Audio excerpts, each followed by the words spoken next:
Yes, bakunzi ba Kibonobono Media, uyu munsi twagendeye mu ntara nziza ya Gitega aho twagendanye n'umushefu. Uyu munsi tugiye kuyagira kuri bimwe na biriya aho twashitse kuri Gitega kugura biro nshasha ya Kibonobono Oil. Uyu munsi rero chef David agiye kutwiganira muri bimwe na biriya ivyo yabonye Gitega n'icyatumye tuza Gitega. Turagwaye kaze nyako David. Okay, ndaramukije cyane abariko baradukurikirana abanywanyi ba televiziyo canke Kibonobono Media. Bwa mbere turashimira Imana iyo yatwemereye ko dukora no mugambi w'uburimyi bw'igiterwa c'Ikibonobono. Twongera kandi tugashimira na abanywanyi yaciyemwo barawushigikira. No munsi bakaba bamaze tukaba tumaze kuba tugeze aho tugeze. Hama rero ivyo bashigikiye birasaba ko tubandanya tubibereka kuko hariho abari kure bari ku migabane itandukanye. Kwanza navuga ku migabane 5 yose. Rero ni vyiza yuko bamenya baje baramenya ivyo tuko turakora kugira ngo babone uburyo bwabo uko buriko burakoreshwa, kumbure bashobore no kwandika muri commentaire canke n'ahandi bishobora kudufasha kubandanya dukoresha amafaranga yabo. Rero intego ni yayindi, dukeneye abarimyi benshi, dukeneye abanyamitahe benshi aribo barimyi nyene. Rero tuko tubarondera bisaba tubarondere mu ntara zose zigize igihugu, kuko mu Burundi ibice hafi 90 cyose turabarimye. Niyo mpamvu rero nka Gitega isanzwe yitwa na Kirimiro, umva ko abantu barima cyane. Rero nitwo reka kuza kubabwira bijanye n'umugambi nk'uyu w'uburimyi bw'ikibonobono, mu gihe twanababwiye yuko iki kibonobono gikingira imirima. Umva nk'ivyo dutegereza kuza kubibabwira kugira ngo nimba bariko bararima ibigori ibindi byose bitandukanye bya biterwa mbumbarugo bibuke bashiramo n'ikibonobono. Tunabamenyeshe yuko harimwo ha ruhande yo kukirima kugira ikingira imirima, harimo nuko bashobora gushora bakaronka amafaranga. Rero turi hano ino Gitega, twabashimiye gose uburyo batwakiriye. Nukuri n'abantu beza baratekana bakumviriza. Hanyuma kandi mugabo tutibagiye n'uburongozi bw'intara ya Gitega bwo bwaduhaye uburenganzira bwo gukorera muri ino ntara nini. Mbere tukanashimira n'uburongozi bwa komine ya Gitega.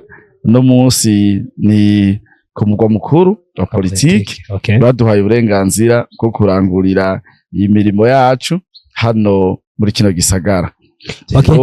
Objectif yari iyo kwari kuza kugira ngo nabo nyene basigara inyuma.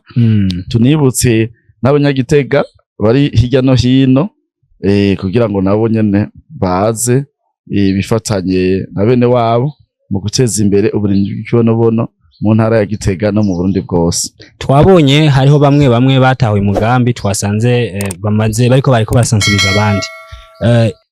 Uyu munsi nibaza ko ariyo ntego yatumye kugira ngo mubashikirize nyezina ibiro kugira ngo bashishikare kwagura igikorwa mu ntara ya Gitega abantu bakimenye. Kuri mwebwe uyu munsi muri ko murabasigurira bamare basanzwe batari umva umugambi bawakiriye neza muri ko murabiraba. Je nabonye bavyakiriye neza kuko umuntu amaze kwicara isaha irenga canke mbere ngira amasaha 2 ariko arakumviriza muri ko murayaga, nuko aba yakunze ico kintu. Ni naco kintu nakundiye abanyagitega, baratekana bakabaza ibikenewe ariko babanje kumviriza.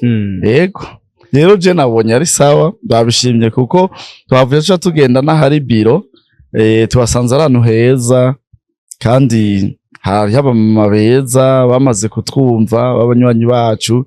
Twaganiriye neza, baravuga ko banezerewe cyane muri uyu mugambi, na cyane kubera ko uriko uraha akazi ugwaruka. Mubo twagerageje kuganira abanyakibona meza bijya n'iyiwacu, hanyuma kandi nabo bizoborohera kugira ngo babandanye bakurikirana ibikorwa ngaha. Rero kuri ico kibazo rero mwari mumbajije umutahe n'ibihumbi 12 ahubwo bongereko n'ayandi kugira ngo agwire tunyarutse gukora ibikorwa duhe akazi bamwe hama n'inyungu zize. Nivyo je nobwira bene igikorwa aribo tuko turashikiriza ngaha nukuri ibikorwa vy'Igitega vyagenze neza. Hanyuma kandi nkuko nyene nabivuze biro twabahaye na radio Terimbere FM Abanyagitega bagiye kuja barumviriza kuri Terimbere FM ibijanye n'imigambi y'ikibonobono. Twasizeho abantu babiri nkuko no mu zindi ntara tubikora. Ego muri makeni nka raporo ndatuba tuko turatanga kuri bene uburyo tubishije kuri televiziyo yabo bamenye ivyo twagiye gukorera Gitega kandi bamenye yuko uburyo bwabo vy'ukuri buriko burakora ntibagira ubwoba ntibagire n'ubwoba bwo kutwongera. Yego twabashimira cyane ko umuntu utanze kuri Kibonobono Media. Abadukurikirana basanga tsiganira abandi kugira ngo dushikaye gutera imbere. Urabona ko tukiri bake ariko kandi ni televiziyo yacu, ni televiziyo y'abarundi bose kandi umugambi ni wacu. Rero tubashimiye cyane musange zigana abandi abarundi n'abarundi kaza bari hose bashikaye kumva ubutumwa. Nibaza ko tuzosubira ku kindi kiganiro. Murakoze cyane. Kuri biro nibaza ko hari kandi kantu mwaba mukeneye kongera ko mushaka kutubwira kugira ngo bashobore gutahura. Ako twovuga ni ikibazo kigaruka cyane ku banywanyi bacu na n'ubu batabaramenya ngo ngene bazunguka. Rero n'ubu numva umenga nubwo sinogira kinini ndabivuze ko kubera sindi umuhinga muri ivyo ariko reka bizovugwa n'abahinga uko bazunguka. Ariko nibaza yuko ku bantu mwamaze kudushigikira ubundi ko murashigikira uno mugambi, iyi ni ya migambi bita ko ari imigambi novuga ngo aronter mimara igihe kirekire. Usa umugambi uri kuramara umwaka umwe ibiri n'imyaka 10 oya. Ahubwo ku bwanje nagomba yuko jewe no musi ndi David mugarariye uno mugambi, hanyuma ejo nzovaho hajeho abandi kugeza kurunganwe ruzokuranwa na Kristo Yesu. Nshaka yuko uno mugambi uzohagarara ariko ubwami bw'Imana buje. Hamba kandi nkaba nifuza yuko muri ico gihe uyu mugambi uzowahaye akazi abatari bake. Hamba kandi ko uyu mugambi uzowahaye inyungu abatari bake bashize imitahe muri uno mugambi. Hamba kandi hageze rero mu bwami bw'Imana nipfuza yuko abantu bose mwakoze mu mufuko mugatanga amafaranga yanyu ko muranyumva ngaha mutanatuzi, ndabifuriza yuko ivyo bikorwa vyiza mwakoze mwongere muvyongereko n'ingeso nziza kugira ngo ntibibe ivy'imfa gusa, ntibibe ibizoherera ngaha ku isi gusa, ahubwo no mu bwami bw'Imana rero buje muzobironkere ibitsibo mwijuru. Kuko hari abantu bibaza yuko batanze amahera baha David arya, ariko siko biri. Nanje nkuko navuze ko ndi umwana avuka mu muryango ukenye, nababajwe n'ingene ubukene bubabaza, inzara irababaza. Twararara inzara muhira kandi n'ubu sinovuga ngo ivyo bintu ntibishika kuko n'ubu birashika kandi ndazi nimba twebwe byarashobora gushika canke na n'ubu bishobora gushika. Hari imiryango myinshi barara inzara. Hanyuma narababajwe canke ndababazwa n'ukugene ndazi iyo umuntu adafise akazi ngene bimera, urasuzugurika bakakugaya. N'abatoya bawe nko twebwe tuba twibera mu mafamiye mu muhira, bakubona ngaho oye bakakubona yuko umenga nta kintu kimuri. Kubera iki? Ntabura isabune ngo yimuhe, ntabura amayinite ngo yamuhe, ntari butore telefone yawe ngo yikonekta bararaba video kubera nta mamega ufise uca umenga uri umuntu agayitse. Ariko kuba hoba hariho abantu bariko bashize amahera yabo muri uno mugambi, uyu mugambi ukaba uriko urabuza abana bamwe kwirirwa muhira, ico kintu jewe kiranezera ku buryo mbura n'ingene nifata, ukamenga no gukorora amosozi nokorora amosozi.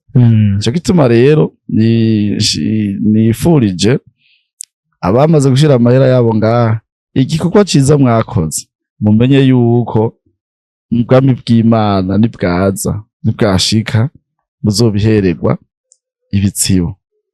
Yego hari kandi kantu nari nibagiye twashaka kubabaza, hari abantu bashobora kuba bikonekise kuri iyi media nshasha Kibonobono bakaba batari bwumve umutahe, mbega umutahe nawo nangahe kugira ngo ntibaze kutubaza ngo kumbe nangahe, umutahe nangahe, mbega imitahe ningahe? Umutahe ni 12,000. Umutahe ni 12,000 kandi abamaze kuyashiramwo nimutinye muronse n'ibindi 12 ngo mureke kuyashiramwo.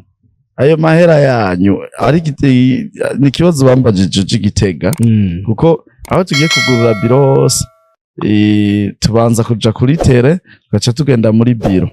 Rero hariho ikibazo bambajije, ibibazo byinshi, abanywanyi bariho benshi baciye baza tubam kuganira n'abantu beza, hanyuma barambaza ibibazo byinshi amagenda avuga, ariko namwe hari ikibazo mutambajije, reka nanje sinokibabaza muga reka ndakibishure. Tini kibazo kijanye n'amakenga yuko amahera yanyu tuzohava tuyiba tuyacikane. Cyo ndabwira aya mahera rero yanyu ntabikwa, aya mahera yanyu aragoye kuyiba kuko ntagwira ngo tuyabike.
Akubwira ati